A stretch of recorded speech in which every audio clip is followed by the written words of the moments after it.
नमस्कार साथियों, देवी आचार्य चैनल में आप सभी का स्वागत है। मनुष्य को अपने मन को बार बार समझाना चाहिए कि ईश्वर के सिवाय उसका कोई नहीं है, साथ ही वह किसी का नहीं है। भोग में क्षण भर के लिए सुख है, साथ ही त्याग में स्थायी आनंद है। श्री कृष्ण कहते हैं कि सत्संग ईश्वर की कृपा से मिलता है, परंतु कुसंगति में पडेढ़ना मनुष्य के अपने ही हाथों में है। लोभ और किसी से अधिक लगाव पाप के माता पिता हैं, साथ ही लोभ पाप का बाप है। श्री कृष्ण कहते हैं कि मनुष्य को अपने मन और बुद्धि पर विश्वास नहीं करना चाहिए, क्योंकि ये बार बार मनुष्य को दगा देते हैं। खुद को निर्दोष मानना बहुत बड़ा दोष है।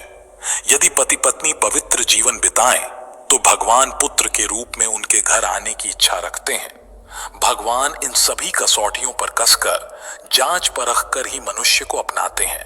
किसी भी रिश्ते में उस समय तक रहना ही उचित होता है जब तक आपका आत्मसम्मान इसमें बना रहे, वरना अपने सबसे करीबी लोगों के साथ रहने पर भी सिर्फ दर्द का अनुभव होता है।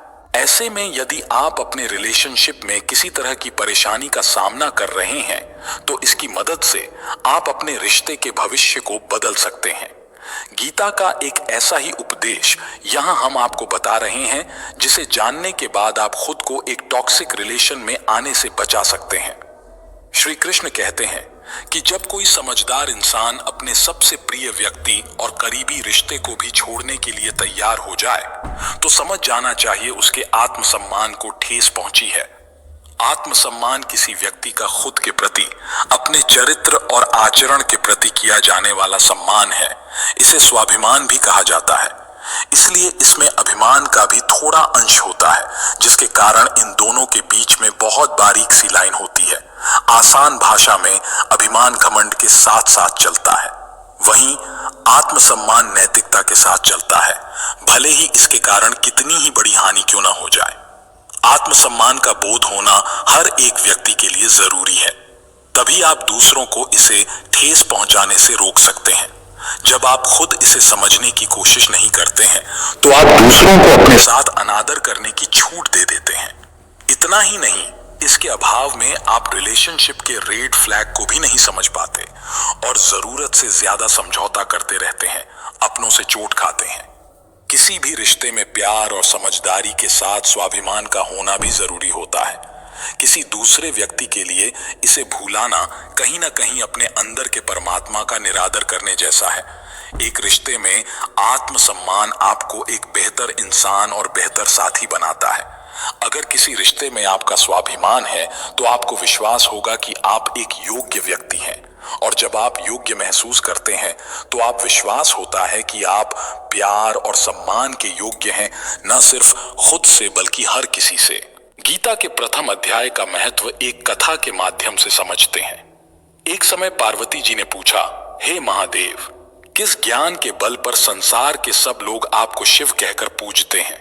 मृगछाला ओढ़े और अपने सभी अंगों में शमशान की विभूति लगाए, गले में सर्प और नर मुंडों की माला पहने हुए हो, इनमें तो कोई भी पवित्र नहीं, फिर आप किस ज्ञान से पवित्र माने जाते हैं?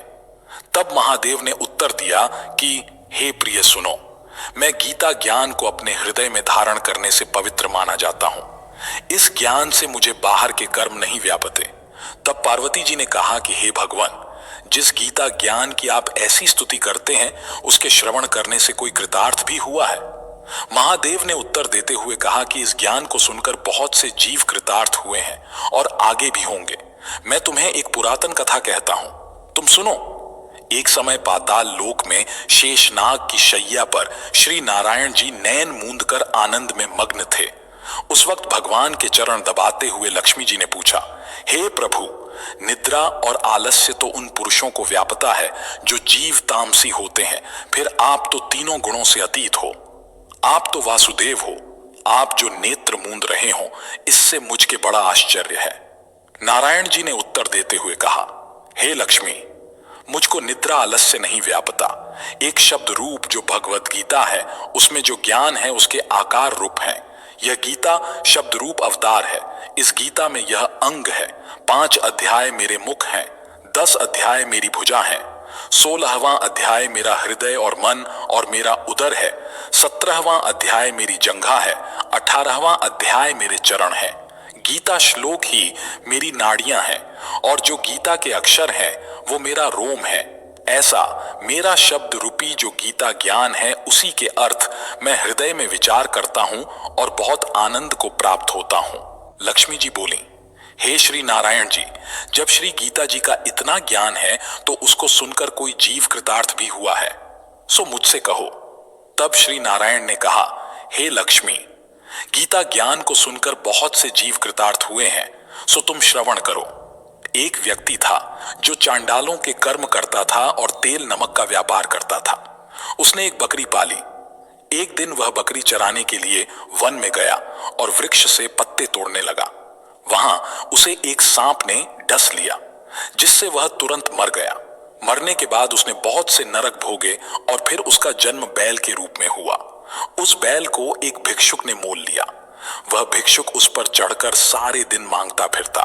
जो कुछ भिक्षा मांग कर लाता वह उसे अपने परिवार के साथ मिलकर खाता और वो बैल सारी रात द्वार पर खड़ा रहता। उसके खाने पीने का भी कोई ख्याल नहीं करता था और सुबह होते ही बैल पर चढ़कर फिर मांगने निकल जाता। जब बहुत दिन हो गए तो वह बैल भूख से गिर गया, लेकिन उसके प्राण नहीं निकले।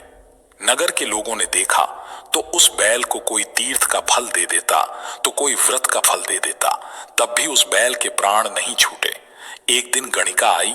उसने लोगों से पूछा, यह कैसी भीड़ है? तो उन्होंने कहा कि इसके प्राण नहीं निकलते, अनेक पुण्यों का फल दे रहे हैं तो भी इसकी मुक्ति नहीं होती। तब गणिका ने कहा कि मैंने जो भी पुण्य कर्म किए हैं मैं उसका फल इस बैल को देती हूं। मैं उसका फल इस बैल को देती हूं। इतना कहते ही बैल की मुक्ति हो गई। तब बैल ने एक ब्राह्मण के घर जन्म लिया। पिता ने उसका नाम सुशर्मा रखा। उसके पिता ने उसे पढ़ाया लिखाया। उसको अपने पिछले जन्म की सुध थी। उसने एक दिन मन में विचार किया, जिस गणिका ने मुझे बैल की योनि से छुड़ाया था उसका दर्शन करूं। विप्र चलते चलते गणिका के घर गया और कहा, आप मुझे पहचानती हैं? गणिका ने कहा, मैं नहीं जानती, तुम कौन हो? तब उसने कहा कि मैं वही बैल हूं जिसको आपने अपने पुण्य दिए थे।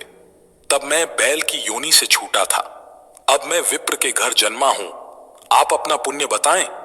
गणिका ने कहा कि मैंने अपने जीवन में पुण्य नहीं किया, परंतु मेरे घर एक तोता है। वह रोज सवेरे कुछ पढ़ता है। मैं उसका वाक्य सुनती हूं। उस पुण्य का फल मैंने तुम्हें दे दिया। तब विप्र ने तोते से पूछा कि तू सवेरे क्या पढ़ता है? तोते ने कहा, मैं पिछले जन्म में विप्र का पुत्र था। मेरे पिता मुझे गीता के पहले अध्याय का पाठ सुनाया करते थे। एक दिन मैंने गुरु से कहा कि मुझको आपने क्या पढ़ाया है। तब गुरुजी ने मुझे शाप दिया कि तू तोता बन जा। इसके बाद से मैं तोता बन गया। एक दिन बहेलिया मुझे पकड़ ले आया और एक विप्र ने मुझे मोल ले लिया। वह विप्र भी अपने पुत्र को गीता का पाठ सिखाता था। तब मैंने भी यह पाठ सीख लिया। उसी दिन विप्र के घर में चोर घुस गए। उन्हें धन तो प्राप्त नहीं हुआ, लेकिन वह मेरा पिंजरा उठा ले आए। उनकी यह गणिका मित्र थी। वह मुझे उसके पास ले आए। सो मैं नित्य सुबह गीता के पहले अध्याय का पाठ करता हूं, जिसे यह गणिका सुनती है। पर इस गणिका को समझ में नहीं आती। जो मैं पढ़ता हूं वही इस गणिका ने तुम्हें निमित्त दिया था। वह गीता के पहले अध्याय का फल था। तब विप्र ने कहा कि हे तोते, तू भी विप्र है, मेरे आशीर्वाद से तेरा कल्याण हो। सो हे लक्ष्मी। विप्र के इतना कहते ही वह तोता भी मुक्ति को प्राप्त हो गया। तब गणिका ने बुरे कर्म छोड़ भले कर्म ग्रहण किए और नित्य स्नान करके श्री गीता जी के प्रथम अध्याय का पाठ करना शुरू कर दिया, जिससे उसकी भी मुक्ति हो गई। मनुष्य जो चाहे वह प्राप्त कर सकता है, बस जरूरत होती है तो इच्छित वस्तु को प्राप्त करने की। जय श्री कृष्ण।